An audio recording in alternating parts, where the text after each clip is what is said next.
You are a B2B service-based business owner and you are looking to gain more clients, create more impact, and more revenue in your business. Tune in to Amplify Your Marketing Message with Christine Campbell-Rappin. Every week, we're going to take you through how to build an audience of buyers, mastering your marketing message, and making offers that convert consistently. We'll see you all on the inside.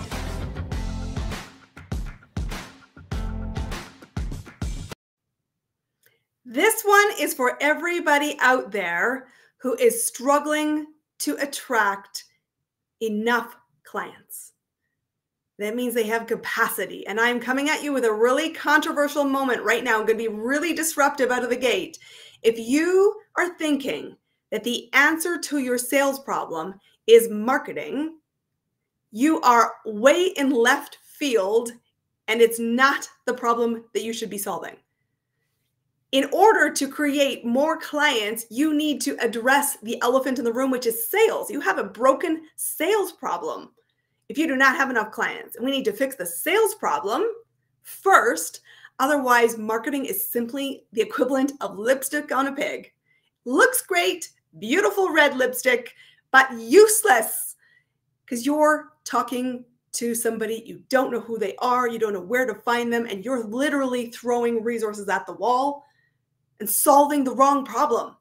You have the cart before the horse. So today we're going to take you through the sales side. And the reason why so many people struggle because they're trying to solve a marketing problem is marketing people in general are not great about the sales side. You need somebody, me specifically, who has the great ability to connect marketing and sales with ops so that you create an engine that fires consistently. And so first off, let's start with the end in mind, which is sales success. Your goal in business is to serve clients and exchange money, ideally profitably, if you want to be here a while. And that is the key to it all. It's the heartbeat of your business. So you may have heard me say this before, but sales is the lifeblood of your business. And it is the oxygen that fuels everything. If you don't have money coming in, you cannot afford to hemorrhage money coming out. And so people often say, well, we need to spend money on marketing. I said, well, first we have to know what we're selling, because truthfully, if you don't, you're going to have a broken engine. And this is something that I see all the time. People really don't want to be in a sales conversation. They don't want to do the pieces of the pipeline. They don't want to be in the world of selling, but wake the frick up. Seriously. Business is selling, and you can never advocate selling.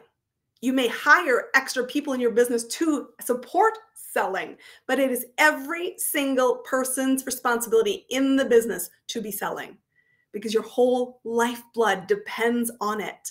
And so let's take it through. I'm going to take you through 7 things today that will help you make more sales by understanding if you want more clients, you have a broken sales problem, let's fix it.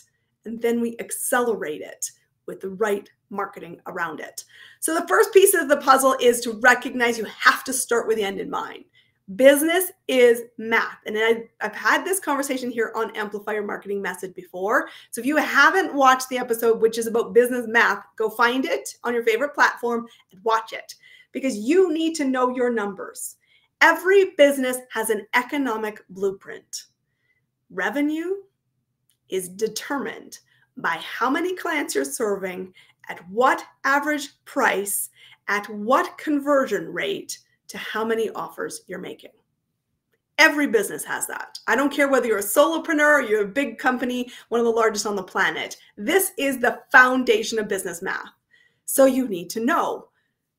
If you have a goal of creating $500,000 in revenue and your average price point is $10,000, you need to know how many clients that equals in any given period and how many offers you make to get to that many yeses. So the first thing I want you to do is think about what is your business math. And I will tell you, very commonly, people come into my business and they're like, I don't know my business math. I just kind of hope I'm going to get there. And I have 1 million offers. And I don't know what's really happening. And truthfully, I get scared around the business math. And if that's you, the best answer to that is not to struggle on your own, because you cannot ignore this. Do not put your head in the sand like an ostrich, because you need this to be a successful business owner. And so first piece of the puzzle, start with the end in mind. What is your business math? These are personal choices. You get to decide, are you in the game of high ticket, which is looking for 5 to 30 clients a year for high ticket, several $1,000 offers? Or are you playing a game of volume? A game of volume is that thousands of clients at low dollars per product or service sold. And those are choices. And of course, there's a spectrum of that. But this is the first fundamental choice you make. How do I want to play? It's the first piece of strategy. Beyond who are you and what do you stand for, is how do you want to play? So you should be thinking, how do you want to play? And if you are yet not aware of your business math, this is the first homework piece. You need to get out the pens and paper, calculator if needed, and figure out your business math. Figure it out, because truthfully, if you don't have a plan, you don't know what you're shooting for, you are planning to fail. And that's why so many people in business struggle in the first few years of business, because they start with a tactic, they start with execution, they start running, and then they go, frick, I have no plan. I don't even know what I'm doing. I don't know how many clients I'm looking for. I don't know what I'm looking for. I don't know where to find them. And it spirals. So if you're in a spiral, let me disrupt you. You've got to get the business math right. Those are personal choices you're making. And once you've made them, it is about then going into the second piece of the puzzle, which is you need a lead generation process in place that creates the audience of buyers. Okay, and you need to know how many buyers you need, how many audiences that happens. And there are some industry statistics that can help you for sure. But you need to have a plan, because your business will be built on strangers. You must always understand that you need to get in front of more people, more ways, more often, because truthfully, you always need fresh audiences of potential buyers. And the volume of which you need them is determining whether you're going low ticket or high ticket or how much revenue you want to create. And none of that matters to me personally. I'm asking you what you want, and I'm going to help you get there. So you have to have a system. A system is a framework for decision-making that knows when to say yes, what to say no to, and you're monitoring the business math around it, which means you have to have dashboards. And I know one of the biggest shifts in my business in the last couple of years is I have always treated my business like a business, because I grew up in the land of business and I was expected to have budgets. I had performance reviews. I had expense lines, and I was tracked to the dollar on revenue. And I've always done that in the world of corporate. And then someone said to me, how much do you do that in your business today? And I thought, holy crap, not enough. And I shifted. And I moved much more disciplined into the business math and much more into tracking what strategies were working to bring in the volume I needed and assessing the quality of that lead generation system. Because here's the also simple truth. If your lead gen strategy, whatever tactic, I don't care you're using, could be SEO, could be speaking, could be networking, I don't care. Pick your tactic that you want to show up and deliver. If it is not leading to qualified leads, the right people that you want to work with that have money, capacity, and interest in your current offering, it's broken. Okay, let me say that again, because you're going to go, oh, that really felt like a dagger. It's broken if it's not creating qualified leads, because you need a successful lead gen in place with plenty of opportunities to have appointments, messages, qualified conversations, so that you are in front of the right people, of course, to lead to an offer. So the third component I want to talk about is that there is an offer that you are structuring your business around. And a lot of people think of this terrible stereotype of selling, which is about gain on one side and not on the other. And truthfully, I think it's so funny that we all fear that, because it's not actually observed very often. Being in business and being a business owner is all about service. It's a choice that says we have a way to solve something for somebody who has a need for a problem to be solved. So you want to get your head around that you must be making offers, and it is exciting because you're in service of somebody who needs it, which means you need to show up because somebody is seeking, and I want you found. So you are there focusing on service, which means doing the right thing for the customer. When you have the right product and service, it's leading the offer and it's standing behind the integrity of what you promised. So number 3 is all about service, and service is selling. You should be serving a lot, which means selling a lot. And you should be doing that with a great lead gen system, and you should know your business math and take course corrections soon so that you don't hemorrhage resources with no results. The 4th piece of the puzzle is you need selling skills. Everybody in your organization needs selling skills. And that is not just the theory of selling, but the nuts and bolts of moving, influencing, and creating decisions with another party or parties, depending on your business. So selling skills are not optional. And so many businesses I see spend so much time thinking the marketing comes first and sales is the last thing you're investing in, and is the reason why you're hemorrhaging money. Invest in great selling skills. And I have tell you, I've spent my career in the world of sales. I've made, I said, $1 billion, if you know the story, for clients, more than 400 of them. I am still, every several years, usually every 2, I am invested in an additional sales training specific investment. I have a coach who has selling monthly calls so that we keep very focused on honing our skills, because we must constantly not do what we know, but execute and win. And win to me is expansion. So if you have never taken selling skills, or you think selling is somebody else's responsibility in your organization, not today. Today, I want to shift that thinking. Selling skills must be an investment in your bottom line.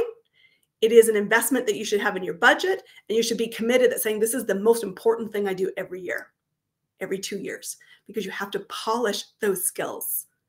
Because truthfully, we get lazy. We stop doing what works, and things come off. The wheels come off the bus. So that's number 4. Number 5 is that you need to recognize that no's are part of the game. Doesn't mean they don't suck. I'm not Pollyanna. I'm not saying that there's rainbows and unicorns, but you need to know that no's are part of the game. And some people have the philosophy that you should hunt for no's. I don't particularly believe that, but I also know that no's are part of the game. So that means that when I make an offer, I am not tied to the outcome.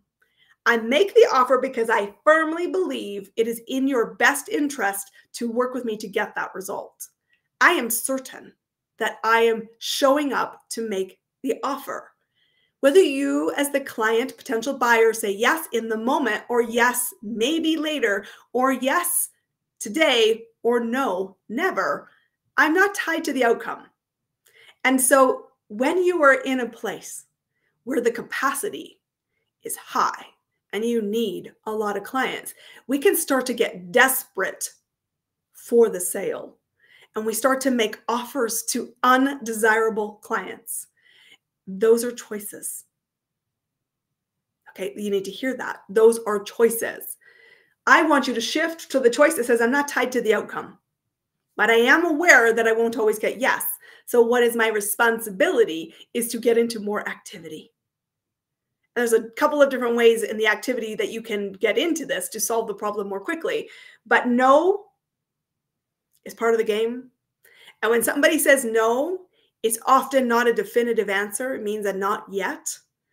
And your responsibility is to keep nurturing, adding value, and remaking or asking for new opportunities to engage and to make offers if you firmly believe that you're serving this person to guide them to the result.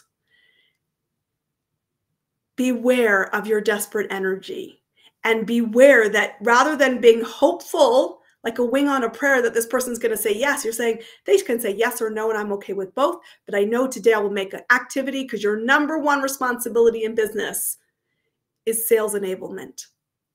It's the lifeblood of your business. So start the oxygen and get into the activity, understanding the business math. See how it's all coming together? Like, this is so clear in terms of ROI. The next piece of the puzzle, number 6, is that it goes without saying, but this is certainly not what I'm observing, so I'm going to state it so that we can raise the standard, is you have to have a great offer. And what it means to have a great offer is that it addresses your specific buyer's pain, challenge, needs, desires, all of that. And it gives them the outcome they want. So a great offer has to be result driven for a very specific person at a very specific place and time. And that's why you've heard me say it before, but I always think of buyers are on a continuum. It's like a linear path of progress. And your decision as a business owner is to decide where on that continuum you interrupt them, where you start to serve them, where you start to communicate them, and where you're moving them to. But results first, value creation that serves the other side.